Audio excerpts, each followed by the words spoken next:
Hello friends, welcome back to my channel the Indian student. तो आज है rotational dynamics का पार्ट 10।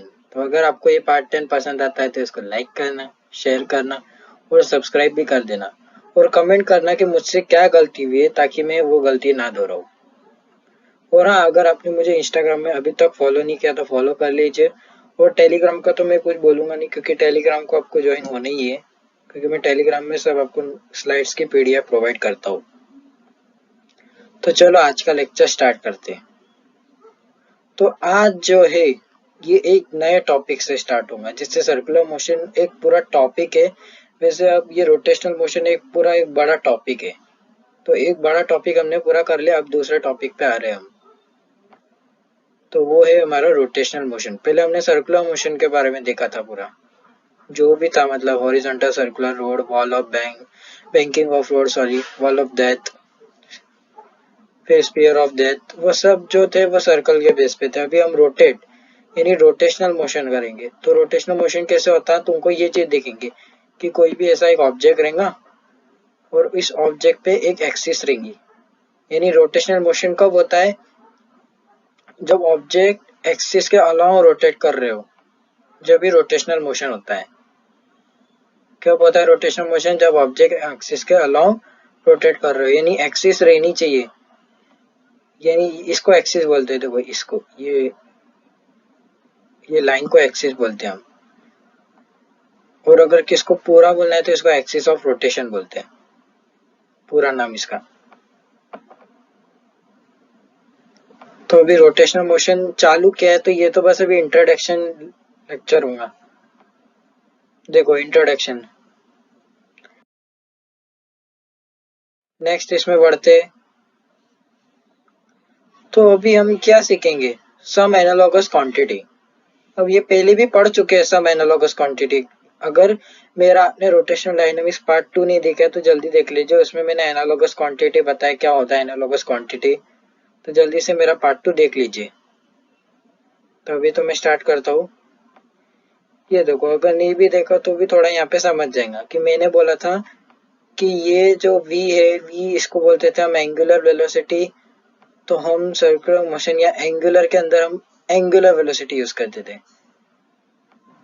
फिर ये था हमारा इनिशियल वेलोसिटी u, तो हम इसको बोलते थे इनिशियल एंगुलर वेलोसिटी और इसमें हम नॉट लगा देते थे। फिर बोलते थे ये था हमारा एक्सेलरेशन, तो हम ये इसको बोलते थे एंगुलर एक्सेलरेशन।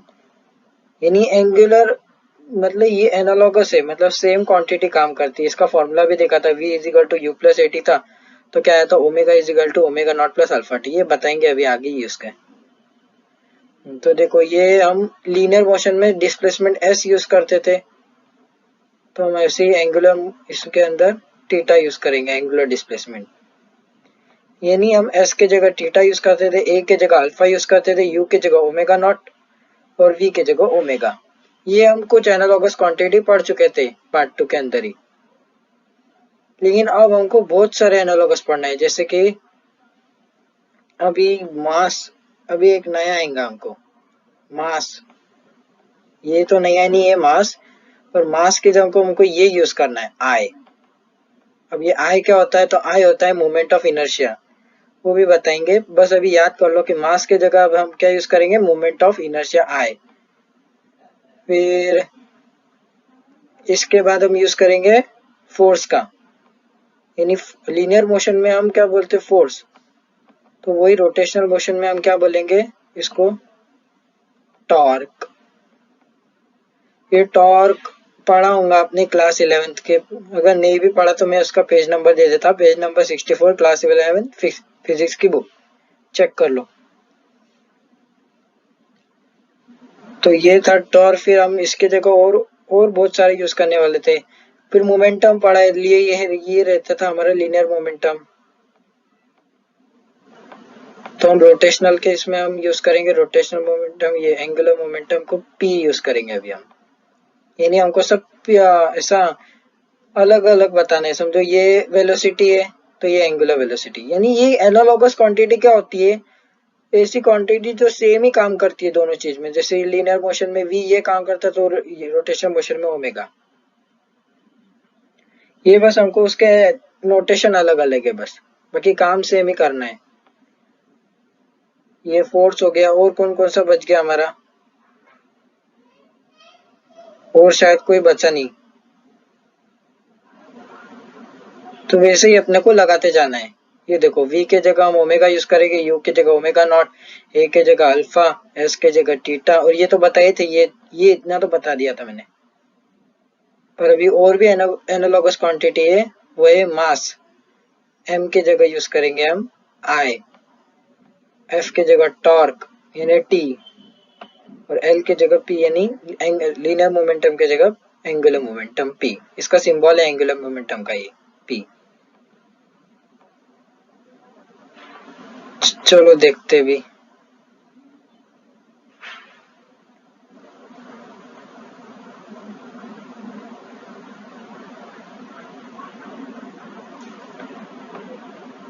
देखो मैंने ये पढ़ाया था तुमको, ट्रांसलेशनल काइनेटिक इक्वेशन और एंगुलर काइनेमेटिक इक्वेशन। ये देखो ट्रांसलेशनल काइनेमेटिक इक्वेशन में क्या था, रुको ये उल्टा हो गया है, ये एंगुलर काइनेमेटिक इक्वेशन इधर आना चाहिए था, और काइनेमेटिक ट्रांसलेशनल काइनेमेटिक इक्वेशन इधर आना चाहिए था। ये आप ध्यान रख लो कि ये जो है ना ये इसका पार्ट है, और ये जो है ये इसका पार्ट है। तो कुछ नहीं, वैसे भी बस अदल बदल हो गया। देखो v is equal to v naught, v naught बोलो कि u बोलो, v is equal to u plus a t या v naught plus a T.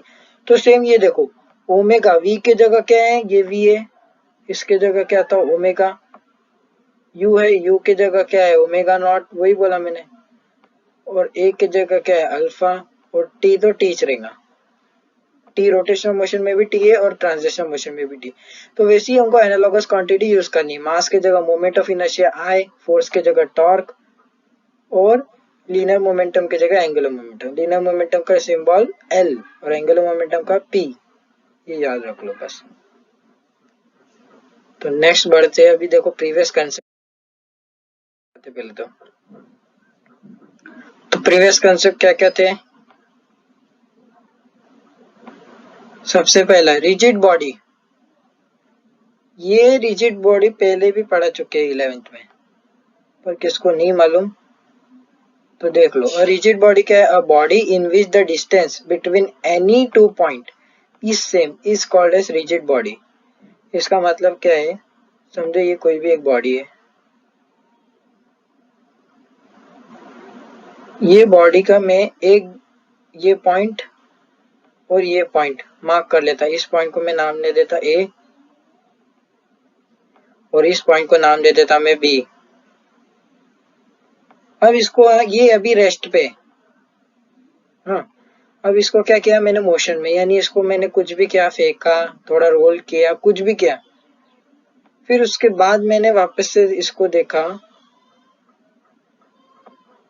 कि ये पॉइंट पे ए था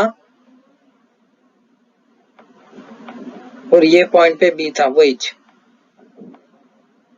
अब ये पहले मोशन में था और ये रेस्ट पे था, और अब ये मोशन वाला है। यानी अब मेरे को चेंजेस देखने थे कि रेस्ट पे और मोशन में कुछ चेंजेस है क्या इन दोनों पॉइंट में। तो ए और बी का मैंने जब डिस्टेंस देखा था तो कुछ आया था 5 सेंटीमीटर समझो।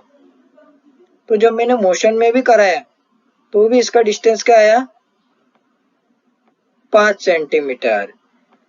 यानी इसको हमने रेस्ट पे मोशन पे भी कराया तो भी इसके जो डिस्टेंस बिटवीन टू पॉइंट, कोई भी दो पॉइंट लिए थे मैंने ए और बी, उसका जो डिस्टेंस है वो सेम आया।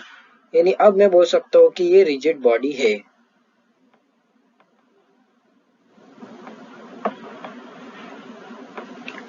मैं कैसे बोल रहा रिजिड बॉडी, देखो सबसे पहले ये रेस्ट पे था, सबसे पहले ये रेस्ट पे था, मैंने दो पॉइंट मार्क कर लिए ए और बी, उनके बीच का समझो डिस्टेंस भी माप लिया था मैंने 5। फिर इसको मैंने मोशन कराया, समझो कुछ भी रोल कराया, मोशन यानी क्या चलाया है, कैसे भी बाउंस कराया, कुछ भी कराया। मोशन कराने के बाद मैंने वापस से इन दोनों का डिस्टेंस चेक किया, तो इन दोनों का डिस्टेंस वापस से 5 सेंटीमीटर ही आया। यानी इन दोनों का डिस्टेंस सेम ही नहीं हुआ, सॉरी चेंज ही नहीं हुआ, इसलिए ये रिजिड बॉडी कहलाते हैं। तो रिजिड बॉडी की डेफिनेशन क्या है ये देखो, a body in which the distance between any two point is same is called as rigid body.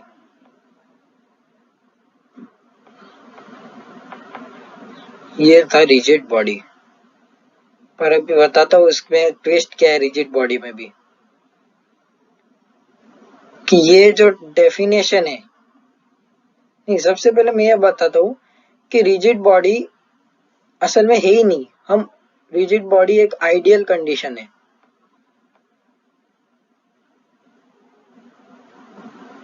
किसके दिमाग में आ रहा था कि रिजिड बॉडी जो है सॉलिड को ही लेते हैं, वो गलत है। हम रिजिड बॉडी सॉलिड को नहीं लेते, रिजिड बॉडी एक आइडियल कंडीशन है। अब इसका जवाब देता हूं मैं, ऐसा क्यों? क्योंकि कोई भी रिजिड बॉडी की असली डेफिनेशन फिजिक्स में ये है कि ऐसी बॉडी जिसके दो एटम के बीच का जो डिस्टेंस है वो चेंज नहीं होना चाहिए। और मैं पॉइंट नहीं बोल रहा, मैं एटम बोल रहा हूँ। पॉइंट तो हमने कंसीडर किया है रिजिड बॉडी सीखने के लिए, ये तो 12th है ना। अभी तो बहुत हमको कंसीडर कर करके करना पड़ता है हर चीज। तो रिजिड बॉडी क्या है? Distance between any two atom is same, then it is said to be a rigid body. यानी कि रिजिड बॉडी कब कहलाएगा? जब इन दो एटम के बीच का डिस्टेंस सेम रहेगा। जब हमने मोशन में भी करा लिया, यानी ये बॉडी थी, इसको मैंने मोशन में कराया, सेम वही बॉडी है ये। तो देखा कि जब हम मोशन में कराते तो कोई दो एटम के बीच का डिस्टेंस चेंज होता ही है। और इसलिए ये जो रिजिड बॉडी ये एप्लीकेबल नहीं थी Einstein theory of relativity equation पे। इसलिए हम रिजिड बॉडी सिर्फ आइडियल कंडीशन में लेते हैं। ऐसी कोई भी बॉडी नहीं है जो एग्जिस्ट करती है रिजिड बॉडी, मतलब है रिजिड बॉडी पर परफेक्टली रिजिड बॉडी कोई भी नहीं है। पर मैं क्या बोल रहा, पर हम जनरल इस 12th पढ़ रहे हैं, हमें अभी इंजीनियरिंग नहीं, तो हम ऐसा कंसिडर कर लेते हैं कि स्टोन जो है एक रिजिड बॉडी की तरह काम करता है। क्योंकि स्टोन का वॉल्यूम, क्योंकि हमको ऐसा सॉलिड लेना है जो इसका भरा हुआ वॉल्यूम हो, मतलब अंदर से खाली ना हो, उसको हम बोलते हैं रिजिड बॉडी। देखो जैसे ये क्या बोला, practically no body is perfectly rigid but stone is considered as rigid body for all practical purpose। मतलब प्रैक्टिकल पर्पस के लिए हम स्टोन को रिजिड बॉडी कंसिडर कर लेते क्योंकि उसकी रिजिडिटी सेम हो जाती थोड़ी आइडियल कंडीशन से थोड़ी। पर पूरी रिजिड बॉडी कोई भी नहीं है यूनिवर्स में। फिर डाउट, ये तुम्हारा डाउट था पहले का कि all solid body is rigid body, तो मेरे बोलते होंगे नहीं, a solid body is not a rigid body. Rigid body हम बस कंसिडर कर लेते हैं, और वो भी कोई कोई सॉलिड बॉडी जिनका वॉल्यूम भरा हुआ हो, अंदर से खोखला ना हो।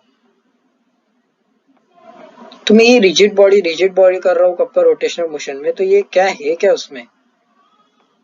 तो हम जो भी चीज पढ़ेंगे कि ये चीज रोटेट हो रही है, ये चीज रोटेट हो रही है इस डायरेक्शन में, ये चीज रोटेट हो रही है इस डायरेक्शन में, कोई भी चीज बोलेंगे तो वो जो बॉडी रहेंगी जो रोटेट हो रही है वो रिजिड बॉडी ही रहेंगी। क्योंकि रोटेशनल मोशन किस में लगता है? रिजिड बॉडी में। समझा अभी? इसलिए हम रिजिड बॉडी का इतना कंसेप्ट सिखा रहे हैं। पर तुमको टेक्स्ट बुक के डेफिनेशन के हिसाब से ये याद रख लो कि body in which distance between any two point is same. वो तो मेरे को ये बताना था कि आइडियल कंडीशन की होती है रिजिड बॉडी में। चलो फिर नेक्स्ट इसमें बढ़ते हैं।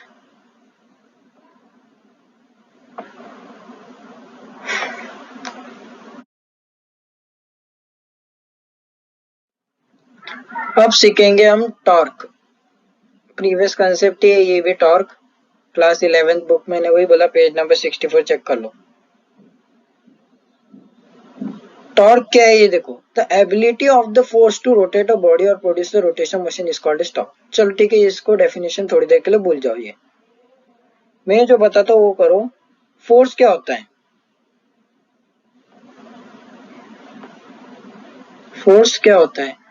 अ पुश और पुल ऑफ एन ऑब्जेक्ट, जब मतलब हम पुश जब करते या पुल करते जब फोर्स लगती है, यानी हमने ये बहुत पढ़ा होगा अभी तो, कि इधर फोर्स लग रही है तो ऑब्जेक्ट किधर जाता है, इधर जाता है, बराबर।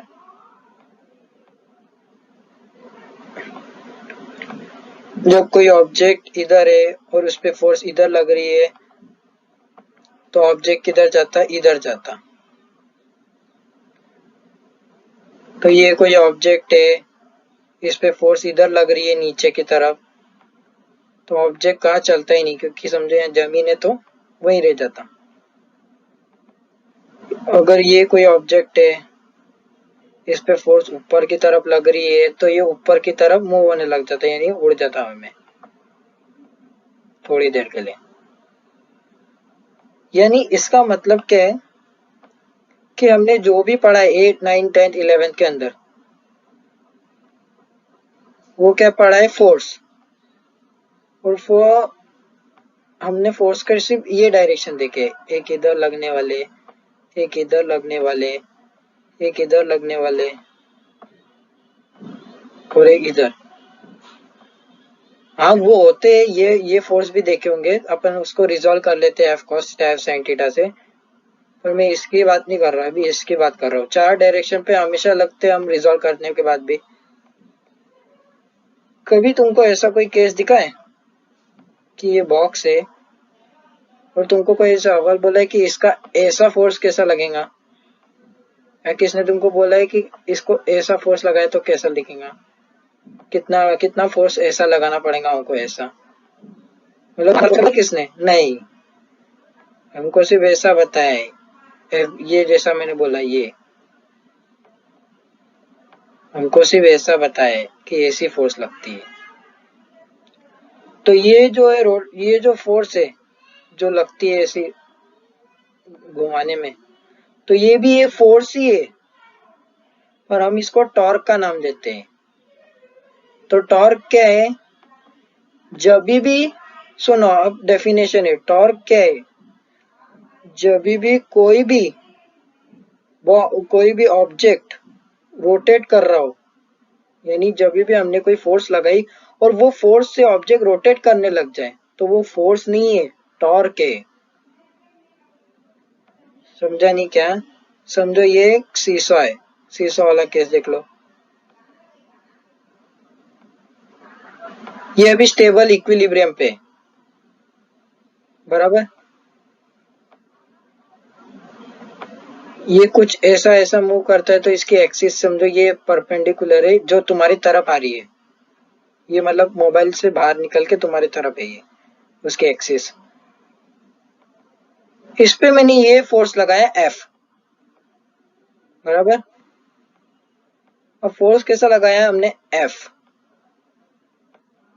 पर ये क्या कर रही है, ये इस पे हमने फोर्स F लगाया तो ये इधर गई और ये वाला इधर गया, बराबर है। यानी जब हमने फोर्स लगाया तो ये थोड़ा रोटेट हुआ,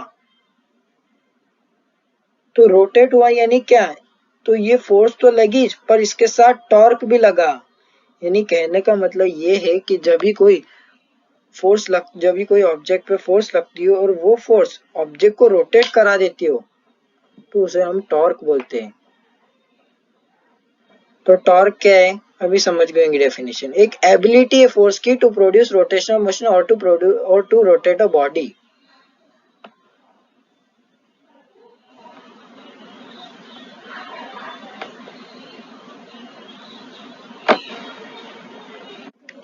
तो हमारा टॉर्क क्या है? Torque the ability of the force to rotate a body और produce a rotational motion is called as torque. ये भी समझा ना, सीसॉ का एग्जांपल दिया। यानी ऐसा फोर्स जब ऑब्जेक्ट पे लग रहा हो जो रोटेट करा दो बॉडी को, तो वो फोर्स नहीं टॉर्क है। उस पे फोर्स भी लग रही है पर टॉर्क भी लग रहा है।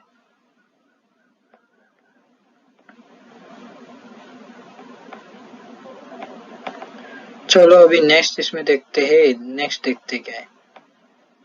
It is a vector quantity. हाँ भाई ये देखो, ये तो मैं बाद में बताऊंगा। It also defines vector cross product of force and radius. ये देख लो, torque is equal to F cross R और एफ आर साइन थीटा। अब ये बाद में क्यों बोल रहा हूँ, ये कोई भी रिजिड बॉडी है समझो, हमने क्या बोला, रोटेशन मोशन रिजिड बॉडी पे लगेंगी। इसकी ये एक्सिस है, तो हम रेडियस कभी भी डिस्टेंस पार्टिकल का कहां से लेंगे, एक्सिस से ही लेंगे। क्या बोल रहा मैं, ये कोई भी पार्टिकल है, ये देखो ये कोई भी एक पार्टिकल है तो उसका डिस्टेंस हम एक्सिस से गिनेंगे। ये कोई भी एक पार्टिकल है तो उसका डिस्टेंस एक्सिस से गिनेंगे। ये कोई भी पार्टिकल है तो उसका डिस्टेंस एक्सिस से गिनेंगे, यानी एक्सिस से गिनना है हमको डिस्टेंस इस पार्टिकल का। समझो ये भी कोई एक पार्टिकल है तो उसका डिस्टेंस कहां से गिनेंगे, एक्सिस। तो ये जो एक्सिस से डिस्टेंस यानी ये आर हो गया, ये आर हो गया, R1 हो गया। तो ये जो है आर होता है हमारा, एक्सिस से जो डिस्टेंस लेते हैं हम पार्टिकल को, आर। और इस पे फोर्स कैसी लग रही, तो इस पे फोर्स हमेशा ऐसी लगेंगी, परपेंडिकुलर। ये तुमको समझा नहीं होंगे कि फोर्स हमेशा परपेंडिकुलर क्यों लग रही इसमें, तो इसका एग्जांपल भी देता हूँ, रुको। पहले ये समझ लो कि ये एक्सिस से जो पार्टिकल का डिस्टेंस है वो आर है और इस पे परपेंडिकुलर फोर्स लगती है। अब अपने घर पे एक्सपेरिमेंट करके देखना कि ये जो दरवाजा है, इस दरवाजे पे तुम ऐसी फोर्स लगाओ, किसी ऐसी इस डायरेक्शन में, मैं गारंटी 100% लिख के बोलता हूँ वो दरवाजा हिलेगा तब नहीं, क्योंकि तुम फोर्स ऐसी लगा रहे और वो मूव कैसा होता है, वो मूव होने वाला है ऐसा, और तुम फोर्स कैसी लगा रही ऐसा, यानी वो हिलने भी नहीं वाला। पर जैसे ही तुम उस पर थोड़ी सी ऐसी फोर्स परपेंडिकुलर लगाओ, देखो ध्यान से देखो, तुम परपेंडिकुलर लगाते ही हो, तुमको पता नहीं चलता कि दरवाजा बंद कर रहे खोल रहे, लेकिन वो हम दरवाजा जब बंद करते हैं हम परपेंडिकुलर फोर्स लगा डालते हैं। देखो एक बार घर पे ट्राई करके कि परपेंडिकुलर फोर्स लगाओ, देखो अपने आप दरवाजा बंद हो जाएगा या खुल जाएगा, जो भी कर रहे हो। समझो खोल भी रहो तो इस डायरेक्शन से परपेंडिकुलर फोर्स लगाओ, ये ऐसा दरवाजा खुल जाएगा। तो ये तो एक्सपेरिमेंट घर पे ट्राई करके पता चलेगा कि फोर्स परपेंडिकुलर क्यों लिया मैंने।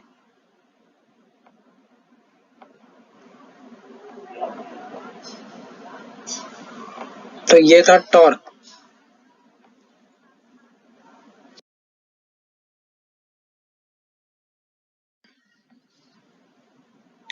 अब देखो ये नेक्स्ट, मोमेंट ऑफ इनर्शिया। अच्छा ठीक है, वो टॉर्क का मैंने बताया ना, टॉर्क कैसा काम करेगा, फोर्स के जैसा। वैसे मोमेंट ऑफ इनर्शिया मैंने बोला था, मोमेंट ऑफ इनर्शिया का सिंबल क्या था, आई। तो मोमेंट ऑफ इनर्शिया का सिंबल आई, ये किसके जैसा काम करता, मास के जैसा। यानी कहने का मतलब ये है कि हम लीनियर मोशन में कैसा बोलते हैं कि लीनियर मोशन में अगर कोई ऑब्जेक्ट है तो उसका हम बोलते थे कि इसका मास समझो 5 kg है। फिर हम कोई बोलते हैं ये ऑब्जेक्ट ऐसा चल रहा है, इसका मास जो है 50 kg है, ऐसा बोलते थे हम। तो मोमेंट ऑफ इनर्शिया आप कैसे बोलेंगे इसको, तो समझो कोई ऑब्जेक्ट अभी रोटेट कर रहा है अपने एक्सिस पे, तो हम क्या बोलेंगे, इसका मोमेंट ऑफ इनर्शिया ये है 6 kg मीटर स्क्वायर। ये इस पे यूनिट पे मत जाओ,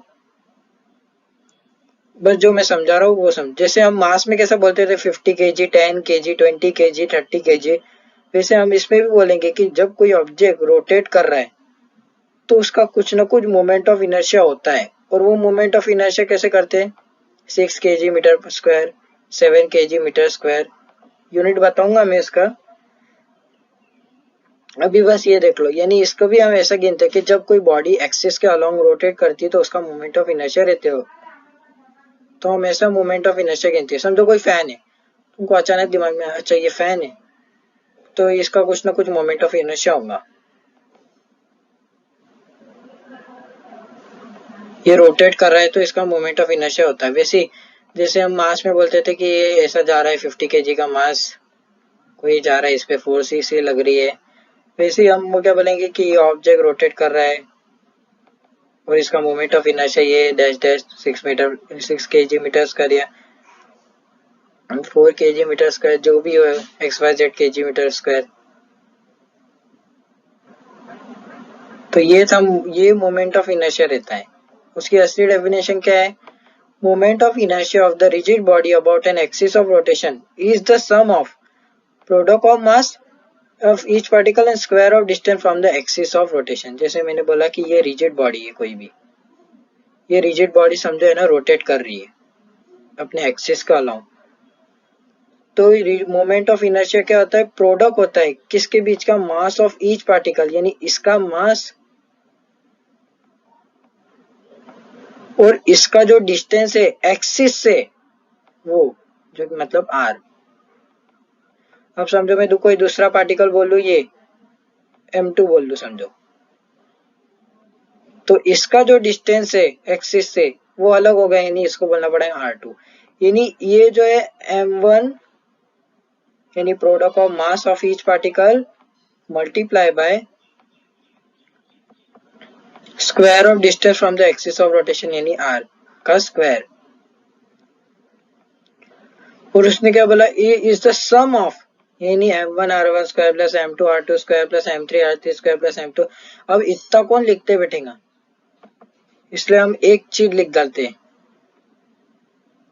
और वही ये देखो सिंबल बाय आई। ये I equal summation M I R A लिख लेते हैं, आई की वैल्यू कहां से 1 से n तक रहेंगी। ये movement of inertia of an object depend upon, ये जो है ना ये 2 पॉइंट, ये इंडिविजुअल मास पे डिपेंड रहती है और distribution of this mass. Individual mass तो समझ गया होगा, मास और रेडियस पे, पर ये नहीं समझाऊंगा डिस्ट्रीब्यूशन ऑफ मास। तो ये जो है डेरिवेशन पे ही समझेंगे आपको, तो ये अगले इसमें समझेंगे, अगले लेक्चर में ये बताऊंगा मैं, चिंता मत करो।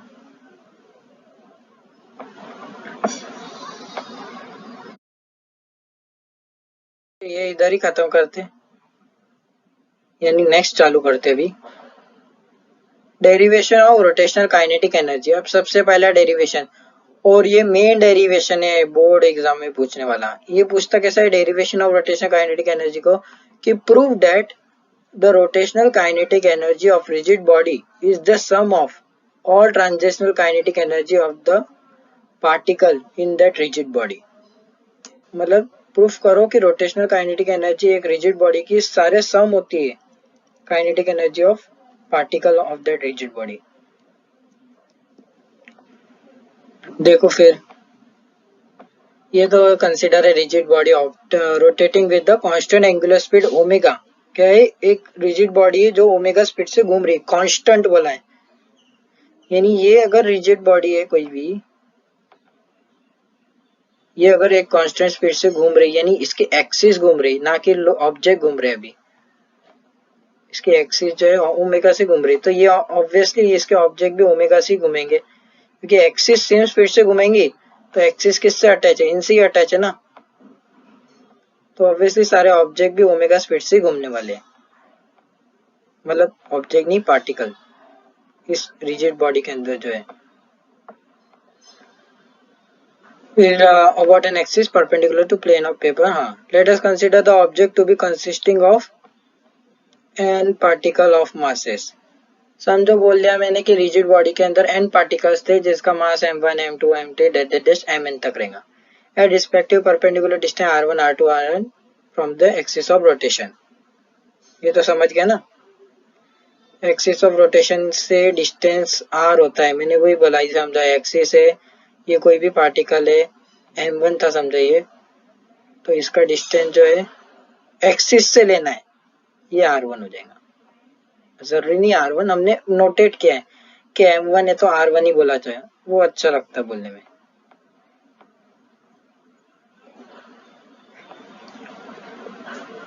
ओके, अभी देखते हैं दूसरा। ये देखो ये डायग्राम से पूरा समझ गया होगा मैं क्या बोल रहा था। एक्सिस ऑफ रोटेशन से डिस्टेंस R और M1 M2 Mn।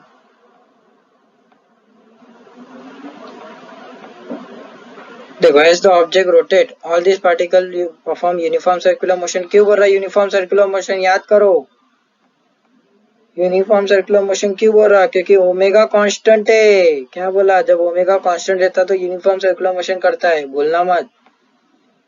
With the same angular speed omega but different linear speed v1 equal r1 omega. अब ऐसा क्यों बोल रहा? देखो v का क्या फॉर्मूला होता है? r ओमेगा बराबर। तो जब r ही सेम नहीं है, देखो इसका डिस्टेंस r1 इधर से अलग है, इसका डिस्टेंस जो है यहाँ से अलग है। अगर मैं कोई यहाँ पार्टिकल ले लेता तो उसका डिस्टेंस एक्सिस से अलग है, इसका कोई डिस्टेंस मैं यहाँ ले लेता तो इसका अलग है। मैं कलर चेंज करके बताता हूँ, समझो ये एक पार्टिकल है, इससे डिस्टेंस लो तो ये इतना दूर है, लेकिन अगर ये पार्टिकल है इसका ये तो ये इतना बहुत कम दूर है इससे।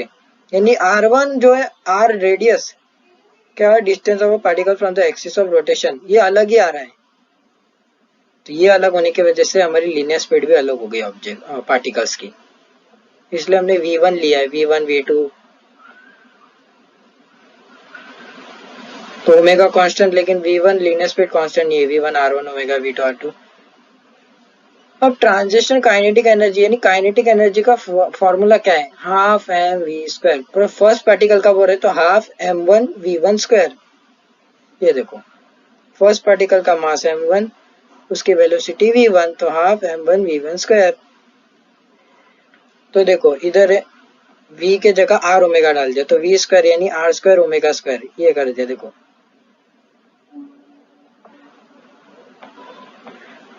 अभी नेक्स्ट ये देखो रोटेशनल काइनेटिक एनर्जी। अब ये जो है ये सारे पार्टिकल की जो काइनेटिक एनर्जी मिलेंगी वो रोटेशनल काइनेटिक एनर्जी बनाती है इस रिजिड बॉडी की पूरी। यानी रोटेशनल इसकी जो रोटेशनल काइनेटिक एनर्जी होंगी रिजिड बॉडी की वो सम रहेंगी, यानी टोटल रहेंगी transition kinetic energy of each particle in that rigid body. समझ में है? इसमें जितने भी पार्टिकल है n नंबर ऑफ पार्टिकल, उनकी जितनी भी काइनेटिक एनर्जी उनका सम होगा रोटेशनल काइनेटिक एनर्जी।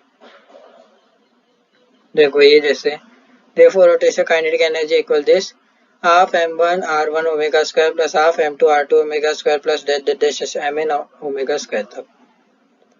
तो ये सम बोला ना r1, ये एक का निकाल लिया था अपन ने हाफ m1, इसका रुको इसका निकाल लिया था अपन ने। अब ये सब का सम निकाला m2 r2 plus m3 r3 plus mn rn।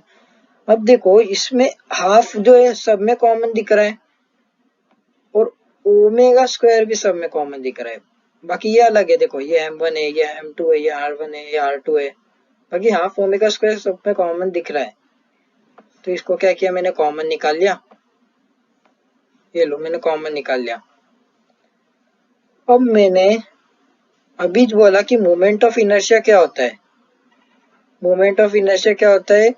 एक रिजिड बॉडी का सम होता है, sum of product of each mass and the distance square of distance between the from the axis of rotation।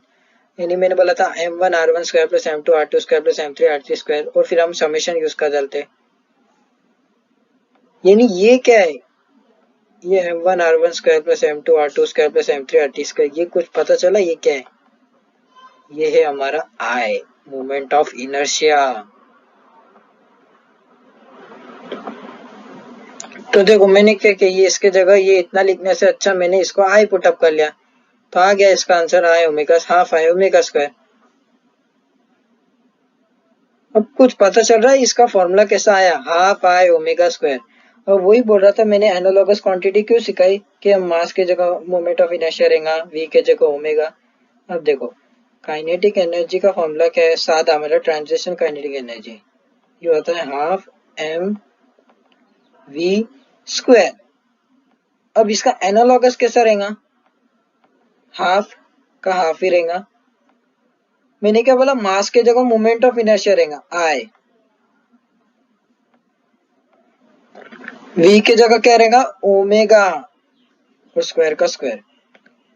यानी ये देखो पूरा सेम आया, हाफ एम वी स्क्वायर तो हाफ आई ओमेगा स्क्वायर। यानी मास के जगह बस मोमेंट ऑफ इनर्शिया लग गया और वेलोसिटी की जगह एंगुलर वेलोसिटी लग गई। तो वैसे ही अभी तो ये शुरुआत है, अभी बाकी सब में ही ऐसे फॉर्मूले बनने वाले हैं।